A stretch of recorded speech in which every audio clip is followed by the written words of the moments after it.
जय हिंद। आज हम लोग एनएचपीसी के बारे में बात करेंगे। एनएचपीसी एक बार फिर से सिग्नल दे दिया ऑलमोस्ट कि अभी चलने की तैयारी कर चुका है और यहाँ से अभी ये तैयारी कर रहा है 80-90 के रेंज में और वहाँ से फिर 100 का रेंज में। फिलहाल तो 85 टू 90 का रेंज मुझे दिख रहा है। तो उससे पहले कुछ बातें हैं जो कि एनएचपीसी को लेकर आपको जानना जरूरी है, क्योंकि बिना फंडामेंटल के कोई भी चार्ट अधूरा है, कुछ भी टेक्निकल अधूरा है, क्योंकि वो फंडामेंटली होता है जो आपको सपोर्ट देता है।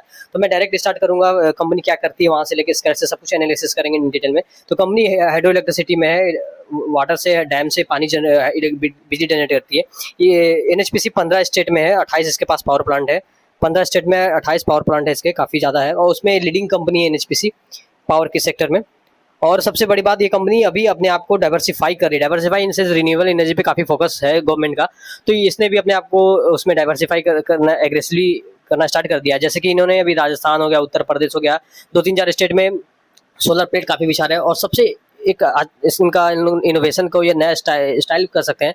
जितने भी इनके डैम है, वाटर से जहाँ इनका डैम है अपना, उन्होंने फ्लोटिंग सोलर प्लेट लगाया है। अपने जितने भी डैम है, डैम के पानी के ऊपर इन्होंने अपना फ्लोटिंग प्लेट इन्होंने बिछाया है, जिससे वहाँ से इलेक्ट्रिसिटी जनरेट करेंगे। पानी से भी करेंगे और उस पानी के ऊपर लगे प्लेट से भी। तो जिस हिसाब से company aggressively renewable energy focus कर रही है, विंड एनर्जी में भी किया है, पर अभी इन्होंने ज़्यादा हाइड्रो के अलावा सोलर पे किया है।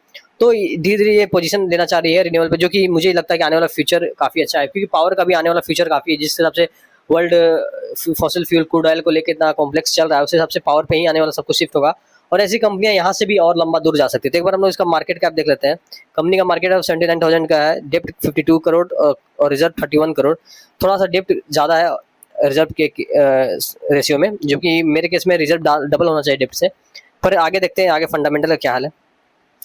तो वो थोड़ा सा ये ध्यान रखने की जगह बात है कि ये डेप्ट और रिजर्व हमेशा शेयर जैसे जैसे बड़े टाइम वैसे से बड़े उस रेशियो में रहे मेंटेन, तो ठीक रहेगा।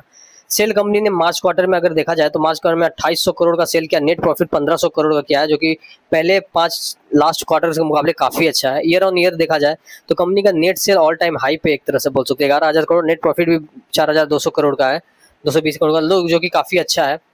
ये कंपनी का एक समय 8,000 करोड़ से सेल, नेट प्रॉफिट 2007 करोड़ से आज 4,200 करोड़, जो काफ़ी है। ये कंपनी डिविडेंड पे करती है, कंपनी डिविडेंड काफ़ी ज़्यादा पे करती है, काफ़ी अच्छा डिविडेंड देती है। और ये कंपनी का एक बार हम लोग शेयर होल्डिंग पैटर्न देख लेते हैं क्विक सा। तो प्रमोटर के पास है 67%, प्रेसिडेंट ऑफ इंडिया, एफआई के बाद 10%, डीआईएस के बाद भी ऑलमोस्ट 10%, पब्लिक के पास 10%। तो अभी एनएचपीसी का आगे क्या हो सकता है, क्या करंट लेवल पे एंट्री लिया जा सकता है या फिर जो इन्होंने ऊपर ले रखे हैं 80, 85, 90, उनको क्या करना चाहिए। तो ये कोई बाइंग सेलिंग नहीं है, सिर्फ हम लोग टेक्निकल एनालिसिस करेंगे एनएचपीसी का चार्ट का पूरा डिटेल में। बट आपको चार्ट दिख रहा होगा, ये कंपनी आपको दिख रहा होगा कि हाँ इस समय में काफ़ी एक लंबा बुल रन दी। अगर देखा जाए तो कंपनी 30 रुपया से 118 रुपया गया, 118 से 2024 से लंबा करेक्शन चला। पर सबसे खास बात एनएचपीसी को ये बनाती है कि ये एनएचपीसी ने, मैंने आपको बताया कि एक चीज ध्यान रखने वाली बात है, ये शेयर इन्वेस्टमेंट शेयर है, मतलब ये लो बीटा शेयर है, मतलब ये धीरे गिरेंगे धीरे बढ़ेंगे पर कंटिन्यू थोड़ा थोड़ा करेंगे। तो उस टाइप के है कि जैसे मार्केट क्रैश, मार्केट जब बहुत फ्लो, एनएचपीसी में ये एक चीज खास है कि एनएचपीसी गिरता कम है बढ़ता भी हो। लेकिन अभी फिलहाल इसने चार्ट पे अगर इसका देखा जाए तो एनएचपीसी लंबे समय से 2024 से कंसोलिडेट करा, अगर देखा जाए तो एक लंबा कंसोलिडेशन करके इसने यहाँ पे आपको दिख रहा होगा, वॉल्यूम भी खैर काफ़ी ज़्यादा हो रहा है इधर। तो यहाँ से इसने लो लगाया था 71 का, वहाँ से एक लंबा शार्प बाउंस दिया 86 के अराउंड, फिर थोड़ा सा अभी नॉर्मल करेक्ट करके और फिर अभी चलेगा। तो एनएचपीसी का जो अभी करंट लेवल है 70 के अराउंड, 74, 75 के अराउंड, ये जो लेवल है ये सेफ जेम है। इसमें अगर कोई इन्वेस्टर एंट्री लेता है या जो तो उसको उतना लॉस नहीं हो सकता, उतना ज़्यादा नहीं, क्योंकि अभी शेयर इसका काफ़ी डिस्काउंटेड चल रहा है और अंडर वैल्यू चल रहा है।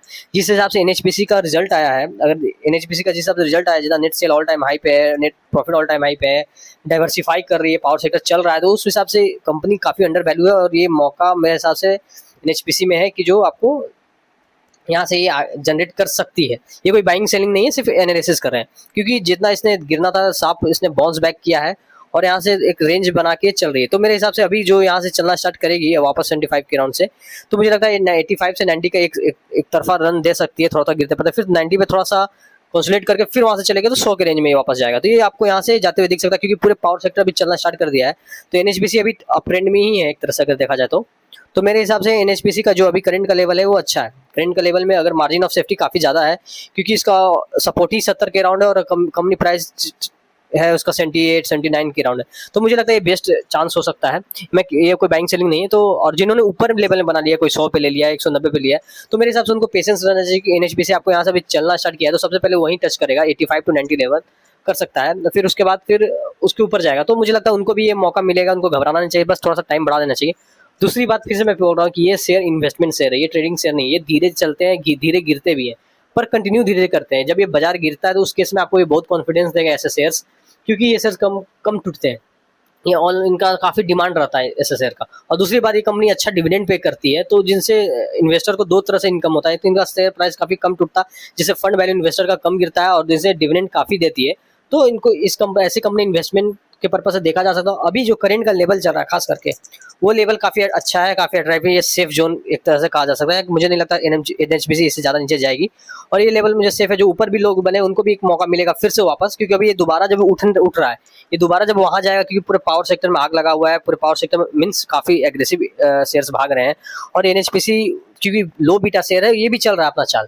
तो अगर आपको इसमें है तो आपको माइंडसेट लेके आना होगा कि आप किस माइंडसेट से आ रहे हैं। कि अगर आप स्मॉल कैप से कंपेयर करोगे और अदर इसी के सेक्टर से कंपेयर करोगे तो थोड़ा सा आप निराश हो सकते हो, क्योंकि ये आपको कंटिन्यू चलेगा पर धीरे धीरे चलने वाले शेयर्स हैं। तो वैसा आपको 10% 20% का मूव देने वाला नहीं है, पर कंटिन्यू चलेगा पर धीरे चलेगा। ये चीज़ आपको माइंडसेट लेके आना होगा। और दूसरी बात, आपको विजन क्लियर लेके आना होगा कि आप क्या ट्रेंड है। और अभी जो रेंज है एनएचपीसी का, ये नो डाउट ये सेफ रेंज है मेरे हिसाब से, मेरे एनालिसिस हिसाब से। अगर कोई इसमें एंट्री ले भी लेता है तो उसको लॉस ज़्यादा नहीं हो सकता, क्योंकि 70 का 72 का 70 69 70 71 मेजर सपोर्ट के रेंज में है। खैर सपोर्ट की बात नहीं, फंडामेंटल इतना अच्छा है जिसकी वजह से मुझे लगता है एनएचपीसी आने वाला समय में काफ़ी दूर दौड़ेगा, 150 170 80 की ओर जा सकता है। तो फिलहाल तो 80 से 90, फिर वहाँ थोड़ा कंसोलिडेट करके फिर 100 के रेंज में जाएगा। तो ये था मेरा एनएचपीसी पे विजन, क्योंकि फंडामेंटली सब कुछ होता है। मैं तो फिर से बोलता हूँ, फंडामेंटल जरूर एनालिसिस किया कीजिए, क्योंकि जब शेयर गिरता है तो कुछ काम नहीं आता, सिर्फ फंडामेंटल काम आता है। सबसे पहले फंडामेंटल और फ्यूचर दोनों चीज़ एनएचपीसी के फेवर में है, तीसरा गवर्नमेंट फेवर में, और गवर्नमेंट का फोकस भी फेवर में है। तो मुझे लगता है कि ये कमाल कर सकता है ये शेयर, अभी अंडर वैल्यू भी चल रहा है। तो ये मेरा एनालिसिस था। कुछ भी डाउट है आप इस वीडियो में कमेंट कीजिए, और मेरे चैनल को लाइक से सब्सक्राइब कीजिए।